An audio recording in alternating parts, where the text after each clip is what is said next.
ডাক্তারের প্রতিবন্ধী কিছু কাজ করতে পারে না, একেবারে অক্ষমতা না।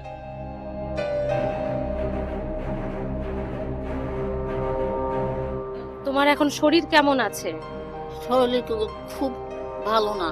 তোমার শরীরে যে সমস্যা সেটার চিকিৎসা হয়েছিল কখনো? না, তখন অত ডাক্তার ছিল না, সেই তো টুকটাক করে বাড়িতে হয়েছে না হওয়ার মতো।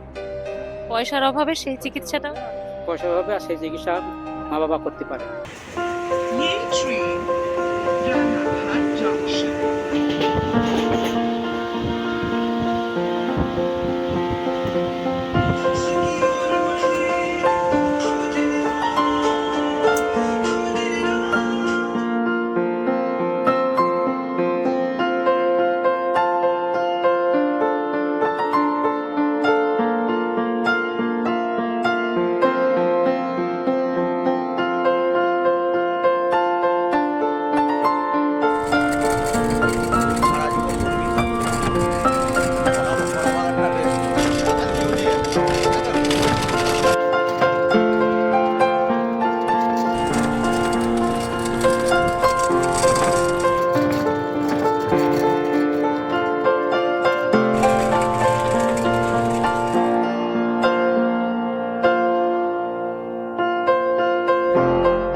স্পিক ইউ বেঙ্গলে এতদিন আপনারা দেখেছেন আমি বিভিন্ন রাজনৈতিক প্রেক্ষাপট নিয়ে আলোচনা করেছি, সেসব তো চলবে, কিন্তু একটি খবর দেখি এবং সেই খবর দেখার পর আমার বেশ কিছু খারাপ লাগা থাকে। খারাপ লাগা কি জানেন? যাদের সত্যি বাড়ি ঘর দৌড় পাওয়ার দরকার তারা বোধহয় সেভাবে পাচ্ছে না, বোধহয় সেভাবে সরেজমিনে যে তালিকা তৈরি করার খতিয়ান সেটা বোধহয় ঠিকঠাক তুলে ধরা হচ্ছে না। কোথাও বোধহয় হিসাবে গরমিল থেকে যাচ্ছে, একদম ঊর্ধ্বতন কর্তৃপক্ষ পর্যন্ত বোধহয় খবর যাচ্ছে না। তো খবরের চ্যানেলে দেখার পর আমি জানি আমার এই প্রচেষ্টা হয়তো একেবারে ছোট, একেবারে সিন্ধুতে বিন্দুর মতো, তবু স্পিক ইউ বেঙ্গলের তরফ থেকে আমি চেষ্টা করেছি যদি এই খবর আরো কিছু দূর পৌঁছে দেওয়া যায়।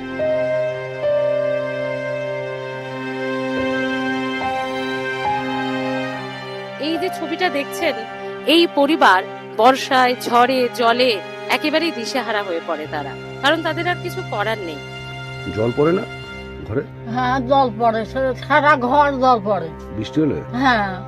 আমি স্পিক ইউ বেঙ্গল থেকে অবশ্যই এই খবর সম্প্রচার দেখার পরে আমি এখানে আসি এবং যে সরেজমিনে দেখার জন্য যে তাদের সত্যি কি অবস্থা কথা বলবো, কারণ স্পিক ইউ বেঙ্গলের তরফ থেকে কিছু সাহায্য সহযোগিতা তাদেরকে আজকে করা হয়েছে, কিছু চাল ডাল, কিছু জামা কাপড়, কিছু গরম জামা, যাতে তাদের কিছুটা কষ্ট লাঘব হয়। এখানে চাল ডাল সবই আছে, হ্যাঁ, এগুলো সব সংসারের খরচা দেওয়া হলো আপনাদেরকে।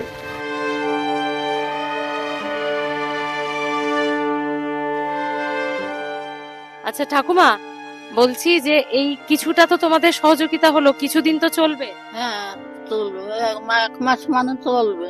আচ্ছা চলবে। আচ্ছা, তাহলে তোমার একটু একটু কি খুশি হয়েছো? একটু ভালো লাগছে? একটু খুব ভালো লাগছে, খুশি হয়েছে। কিন্তু এতে তো একেবারেই স্থায়ী সমাধান হবে না। স্থায়ী সমাধানের জন্য দরকার সরকারি পদক্ষেপ। নিশ্চয়ই চেষ্টা করা হয়েছে খবরের চ্যানেল থেকে যে সেই সংশ্লিষ্ট দপ্তর অবধি খবর পৌঁছে দেওয়ার। একটু কথা বলবো যারা এখানে রয়েছেন। গীতা বিশ্বাস, তিনি এই বাড়ির বৃদ্ধা একজন সদস্য। ঠাকুমা, তোমার বয়স কত? 85-র ওপরে হবে? 85-90 হবে।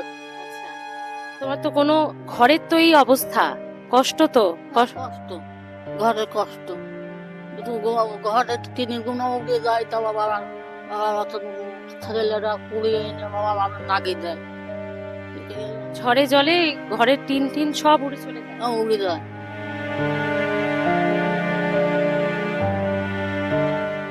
তখন আবার সেই সেই জলের মধ্যেই তো থাকতে হয়।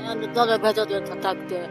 আমি ওই বাড়িতে ওই ঘরের পেছনে না। আচ্ছা, তাহলে রোজগার তো কিছু নেই সংসারে, না, তা খাবার দাবার কিভাবে চলে? ওই চলে কোন রকমের, স্কুল থেকে পাই। মিড ডে মিলের কিছু খাবার থাকে? হ্যাঁ, যেমন কোনো হয়তো এক বাড়ি হয়তো থেকে খেলাম, এরকম করে চলে। আচ্ছা, তুমি আরো কিছু বলতে চাও সরকারের থেকে যে সহযোগিতাগুলো তুমি এখনো পাওনি, সেগুলোর জন্য কিছু বলবে দিদিকে? ওই পায়খানাটা একটু ভালো করে দেবেন। ঘরে তোমাদের বাথরুম পায়খানাও নেই, সেটাও কষ্ট করে যেতে হয়। হ্যাঁ, মানে আবাসের ঘর হলে তবেই এই সমস্যাটা। হ্যাঁ ওদের সমাধান আচ্ছা, তুমি যে বৃদ্ধ ভাতা বা বিধবা ভাতা সেটা পাও? পাই। মানে ওইটা দিয়ে কিছুটা চলে, হ্যাঁ, চল। বাকি আর কোনো রকম কোনো সংস্থান নেই? না না, আর কোনোদেরকে কোনো সমস্যা জানেন। আচ্ছা দেখো, তাহলে এই খবর দেখানোর পর যে তারা এসেছে, ভিজিট করে গেছে, এরপর আশা করছি ঘর পাবে। এবং ঘর পেলে কিছুটা তো তোমাদের ভালো হবে, চাল ডালের সংস্থান না হোক অন্তত মাথা গোজার ঠাঁইটা হবে। হ্যাঁ, মাথা কথা ঠান্ডা হবে। এগুলোর মধ্যে এটা তোমার নাতনির জামা, ওই যে যাদেরকে নিয়ে রয়েছে, হ্যাঁ? আর এটাতে শাড়ি রয়েছে আর ব্লাউজ রয়েছে নতুন, তুমি পরো, কেমন পরবে কিন্তু। তুমি আমাকে আশীর্বাদ করো। আশীর্বাদ করতে বেঁচে থাকো, তো মানুষের মানুষ হও, দশটা মানুষ দশটা তো নেই তোমার। হ্যাঁ, তুমি ভালো থেকো, একদম ভালো থেকো।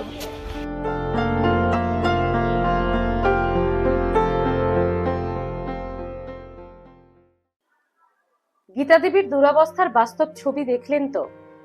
আমি এতদিন ভাবতাম আপনি আমাদের মতো কিছু মানুষই বোধহয় স্ট্রাগল করছি।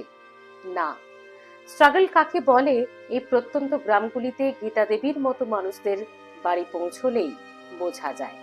হ্যাঁ, দুমুঠো ভাতের লড়াই, মাথায় একটা পাকা ছাদের লড়াই, যে লড়াই চলছে বহু বছর, যে লড়াই চলছে প্রায় 85 বছর ধরে। সংবেদনশীল মুখ্যমন্ত্রীর দৃষ্টি আকর্ষণ বা রাজ্য সরকারের কর্তা ব্যক্তিদের দৃষ্টি আকর্ষণ করার চেষ্টা করব আমি, যাতে যে আশ্বাস তারা দিয়েছেন সেই আশ্বাস অর্থাৎ বাড়ির আশ্বাস যেন পূরণ হয়। গীতা দেবী যেন শেষ বয়সটুকু অন্তত দুমুঠো ভাত আর একটা ছাদে তার শেষ আশাটুকু দেখে যেতে পারেন। অবশ্যই আমরা আমাদের এখতিয়ারের মধ্যে থেকে কাজ করার চেষ্টা করেছি, বাকিটা আপনারা বলবেন। অবশ্যই জানাবেন এই ভিডিওটি কেমন লাগলো, স্পিকিং বেঙ্গলের উদ্যোগ কেমন লাগলো, এবং আমি জানি যে এরকম গীতা দেবী গ্রামাঞ্চলে বহু আছেন, হয়তো আমরা সবার কাছে পৌঁছতে পারছি না বা পারিনি, তার জন্য ক্ষমা করবেন আমাদের। তবে আমরা চেষ্টা করব আগামী দিনেও এই ধরনের মানুষদের পাশে থাকার।